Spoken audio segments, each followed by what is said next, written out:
أعوذ بالله من الشيطان الرجيم بسم الله الرحمن الرحيم أولم يروا أنا نأتي الأرض ننقصها من أطرافها والله يحكم لا معقب لحكمه وهو سريع الحساب وقد مكر الذين من قبلهم فلله المكر جميعا يعلم ما تكسب كل نفس وسيعلم الكفار لمن عقبى الدار ويقول الذين كفروا لست مرسلا قل كفى بالله شهيدا بيني وبينكم ومن عنده علم الكتاب۔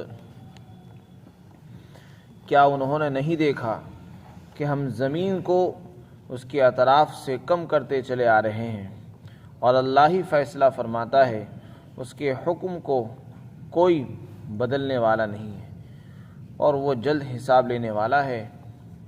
اور یقیناً ان سے پہلے لوگوں نے بھی مکاریاں کی اور تدبیریں کی، اور ساری تدبیریں تو اصل اللہ ہی کے لیے ہے، اور اللہ تعالی جانتا ہے اس چیز کو جو ہر شخص کرتا ہے۔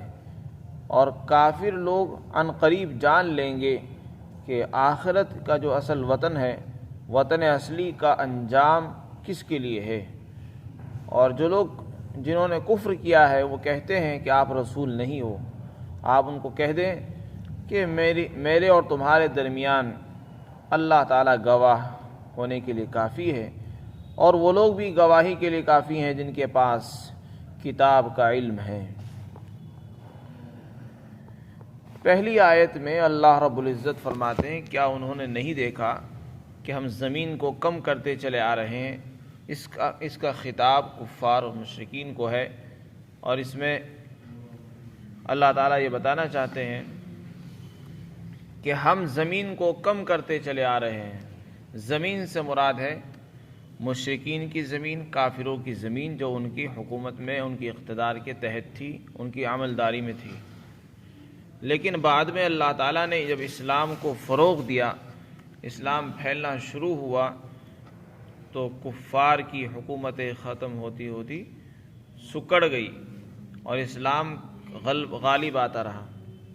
مکہ مکرمہ میں کفر تھا، شرک تھا، مدینہ منورہ میں بھی کفر تھا، لیکن آہستہ آہستہ جب قرآن نازل ہوا، آپ صلی اللہ علیہ وسلم تشریف لائے، تو مدینہ میں بھی مسلمانوں کی حکومت قائم ہو گئی۔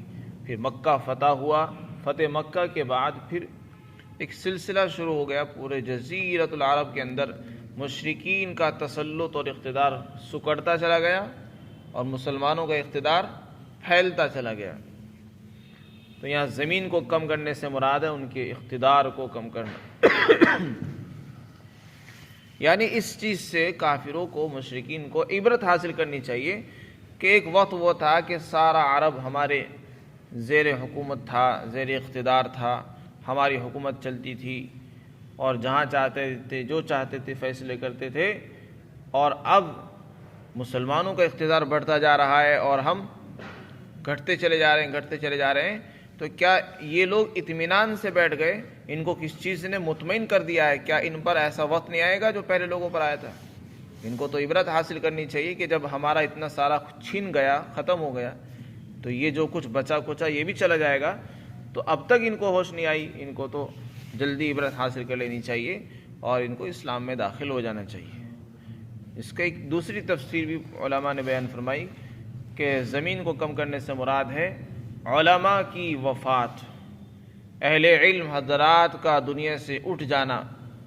یہ بھی اس سے بھی عبرت حاصل کرنی چاہیے کہ اللہ نے جو کچھ علوم نبوت اپنے انبیاء اکرام کو عطا فرمائے تھے وہ علماء اکرام کے ذریعے سے امت تک پہنچتے ہیں۔ علماء کا اس دنیا سے جانا یہ بھی بڑا خسارہ اور نقصان ہے۔ اس لیے لوگوں کو چاہیے کہ وہ جلد سے جلد علم دین حاصل کرنے کی کوشش کریں اور قدردانی کریں، ورنہ ایک وقت وہ آئے گا کہ علماء کو اٹھا لیا جائے گا، علماء کے اٹھنے کے ساتھ ساتھ علم بھی اٹھا لیا جائے گا، اور دنیا میں جاہل باقی رہ جائیں گے۔ پھر وہ جس کو چاہیں گے اپنا سردار بنائیں گے، وہ خود بھی جاہل ہوگا اور وہ یہ بھی جاہل ہوں گے، وہ جیسے چاہے فیصلے کرے گا۔ آگے اللہ تعالیٰ فرماتے ہیں اللہ جو فیصلہ فرماتا ہے اس کے فیصلے کو کوئی پلٹنے والا نہیں ہے۔ اللہ نے جو لکھ دیا ہے، جو فیصلہ تقدیر میں ازل کے اندر لوح محفوظ میں لکھا تھا، وہ ہو کر رہے گا، اسے کوئی ٹال نہیں سکتا نہ بدل سکتا ہے، اور وہ بہت جلد حساب لینے والا ہے۔ اس کے بعد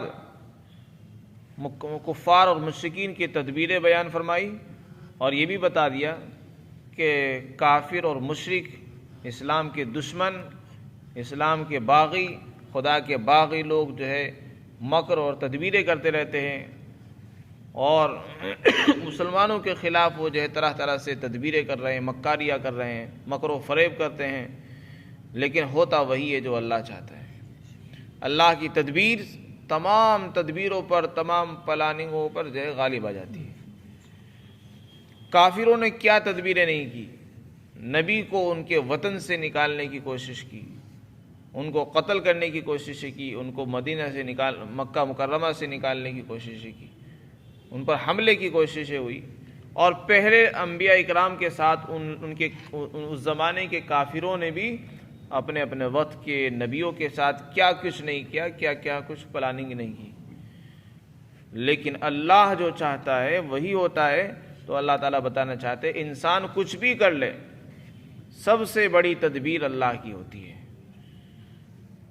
ساری تدبیریں انسان کی دھری رہ جاتی ہیں جب اللہ کی تدبیر غالب آتی ہے۔ اللہ کے رسول صلی اللہ علیہ وسلم کے ساتھ بھی اسی طرح کیا گیا۔ آپ کو مدینہ سے، مکہ مکرمہ سے نکالا گیا، آپ کو قتل کرنے کی سازشیں کی گئی، آپ کو زہر دیا گیا، اور نہ جانے آپ کے خلاف کیا کیا چیزیں کی گئی۔ اس کے بعد اللہ فرماتے ہیں اللہ ہر شخص کو جانتا ہے جو وہ کر رہا ہے۔ اللہ تعالیٰ ماننے والوں کو بھی جانتے ہیں، نہ ماننے والوں کو بھی جانتے ہیں، جو رسول کی رسالت کا انکار کرتے ہیں ان کو بھی جانتا ہے، اور جو ان کی فرمانبرداری کرتے ہیں ان کو بھی جانتا ہے۔ ایسا نہیں اللہ کو پتہ نہیں، اللہ کو ہر ایک کے اعمال کی خبر ہے۔ اور جو لوگ اس وقت کافر ہیں، ایمان نہیں قبول کرتے ہیں، وہ آج خوش ہو رہے ہیں کہ بہت اچھی زندگی گزار رہے ہیں، لیکن اصل وطن دنیا نہیں ہے، ہمارا اصل وطن اصلی آخرت ہے، اور وہاں جو اچھا انجام ہوگا وہ تو ایمان والوں کو ملے گا۔ تو یہ چیز ان کو قیامت کے دن پتہ چلے گی کہ کس کے لیے اچھا انجام ہے۔ یہ سوچ رہے ہیں کہ جیسے دنیا ہمارے لیے بہت اچھی ہے، آخرت میں بھی مرنے کے بعد ہی ہمارے لیے اسی طرح خوشنما زندگی ملے گی، لیکن مرنے کے بعد جب آنکھ بند ہو جائے گی ان کو پتہ چل جائے گا کہ اچھا انجام کس کے لیے ہے۔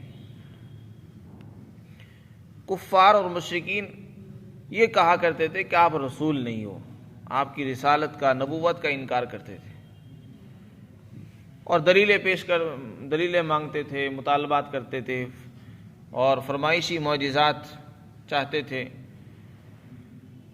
یہاں پر انہی کے اعتراض کا جواب دیا گیا ہے، اور اپنے نبی کو تسلی دی گئی ہے، فرمایا گیا اگر کوئی آپ سے یہ کہے کہ آپ رسول نہیں ہو، آپ کی رسالت کا، نبوت کا کھلم کھلا انکار کرتا ہے کوئی کہ میں نہیں مانتا ہوں آپ نبی ہیں، تو آپ ان سے کہہ دو، آپ کو پریشان ہونے کی ضرورت نہیں، نہ گھبرانے کی ضرورت ہے۔ ان سے کہو کہ تمہارے انکار کرنے سے کچھ نہیں ہوتا، میری نبوت اور رسالت پر میرا اللہ گواہی کے لیے کافی ہے، میرا اللہ گواہ ہے۔ جب اللہ گواہ ہے مجھے کسی اور کی گواہی کی ضرورت ہی نہیں۔ تم لاکھ انکار کرو، تمہارے انکار کی مجھے پرواہ نہیں ہے، میرا اللہ میرے درمیان، تمہارے درمیان گواہ ہے کہ میرے رسول ہوں یا نہیں ہوں۔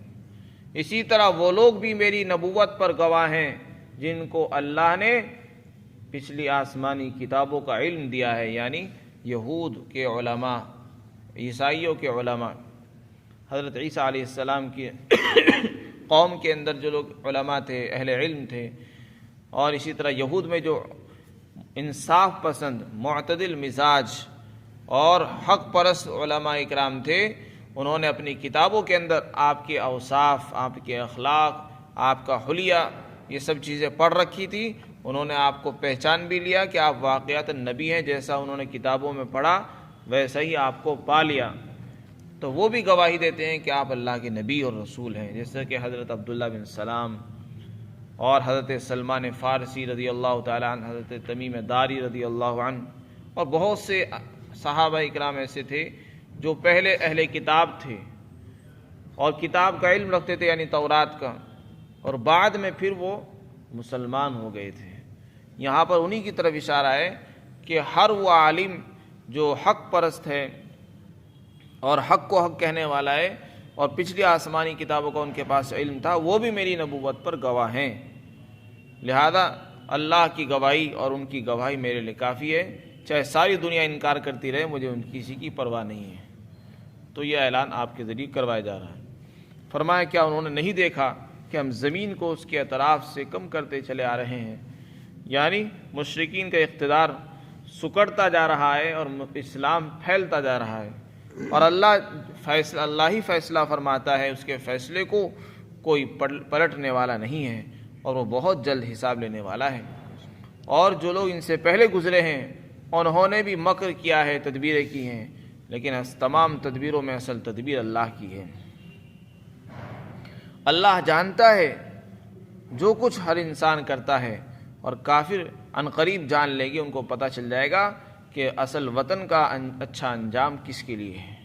اور جو لوگ کافر ہیں وہ کہتے ہیں کہ آپ رسول نہیں ہو، تو آپ ان کو اس کے جواب میں کہہ دیجئے کہ میرے اور تمہارے درمیان اللہ تعالیٰ کافی ہے گواہی کے لیے، اور وہ لوگ بھی کافی ہے جن کے پاس کتاب کا علم ہے۔ اللہ تعالیٰ ہم سب کو